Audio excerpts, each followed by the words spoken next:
Okay, what's up guys? Luke from Luke Learns.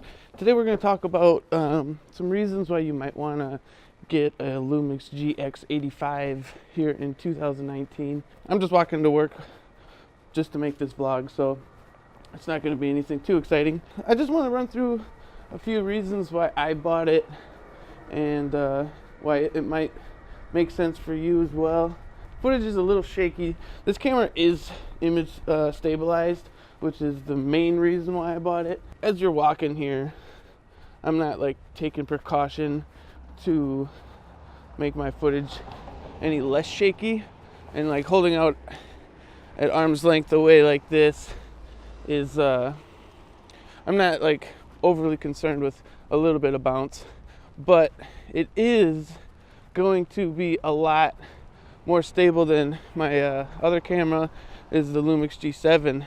And that's okay. So image stabilization, like if you're just gonna like stop and kind of do this with the Lumix G7, even that is just like super wobbly. So my main reason for buying the Lumix GX85 is just to avoid that. So like if you mount this camera on a tripod, you're just going to be so much happier with the lack of jitter and stuff. So that's reason number one. Reason number two why I bought this camera, it's got an anti-aliasing filter. It's removed, which basically just means it's a little crisper with the like the photos and stuff. As far as I know, I'm honestly not a camera expert, but I've just noticed it. So I use this camera, and I'm not a professional photographer, but I use it for my photos, and it's because it does have that filter removed. If you're gonna get this camera for photos, I highly recommend it. Like, it's just super crispy, clean photo camera.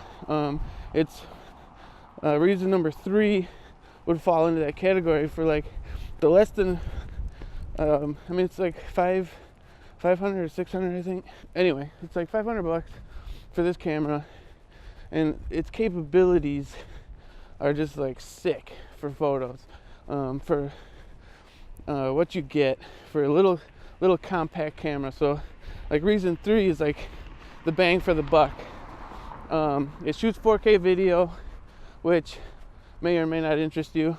This camera doesn't have a flippy screen, which it's like it's Wi-Fi enabled, so you can hook it up to your like cell phone.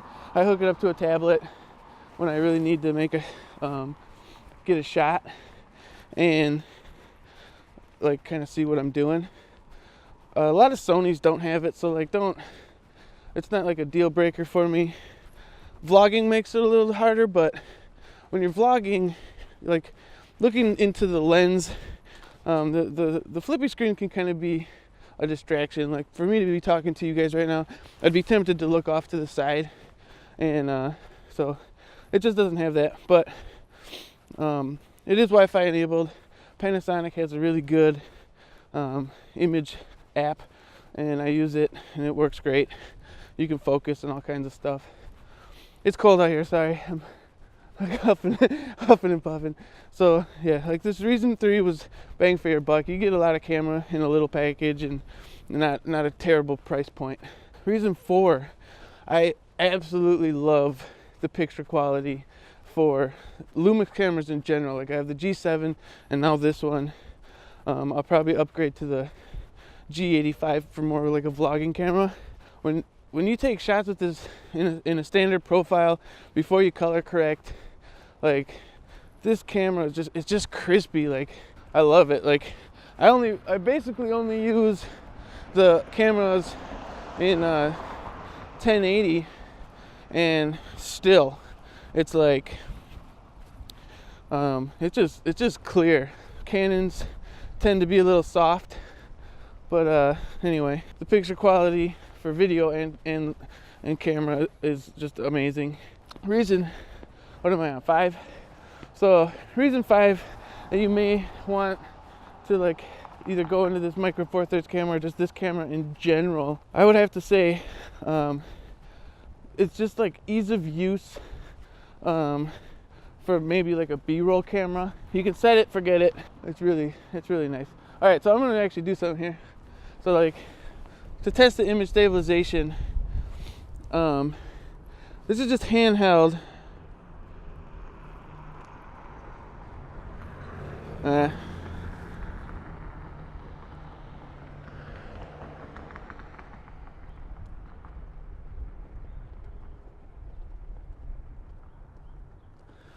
Now hopefully I refocus.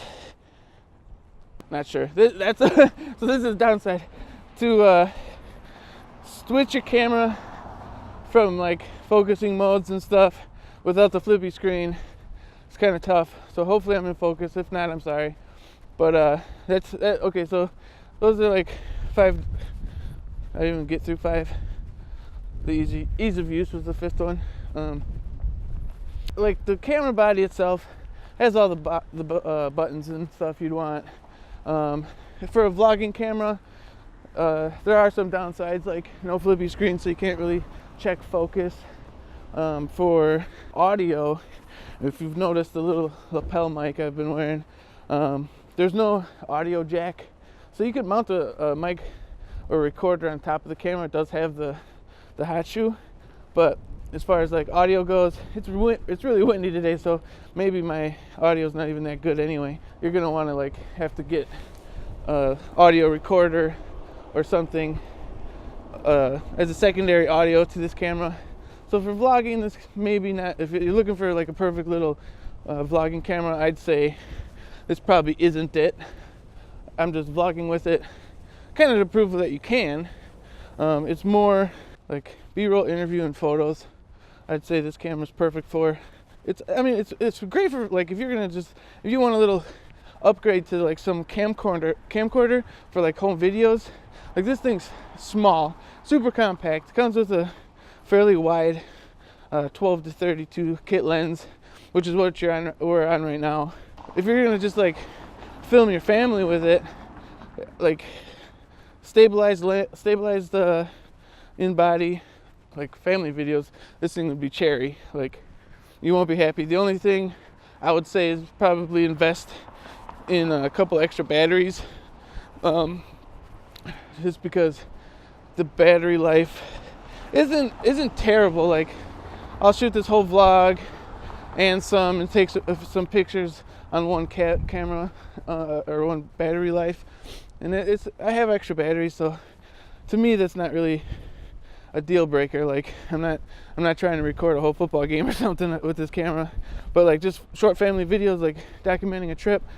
Yeah, just bring some extra batteries. They come with like a car charger and stuff, so it's kind of nice. Man, it's windy. I'm thinking my audio is going to be crap. So if we talk about some of the downsides of the camera, I kind of said it already. There's no mic input. There is no flippy screen. Other than that, those two are probably and maybe the small battery life, or smaller batteries. Those would be my only things that like make this camera maybe not worth it. But other than that, like this camera's awesome, and maybe it's something to look at here in 2019 to avoid spending $2,000 on a camera. I'm all about the budget, so I would say this. I love my Lumix G7. It just doesn't have stabilization, so like if I was not on my way to work, kind of in a hurry walking here, I think the Lumix G7 would be a lot more like super jagged and bouncy. That's all I got. So hopefully this made sense. Kind of all over the place. It's a little early, and I don't know.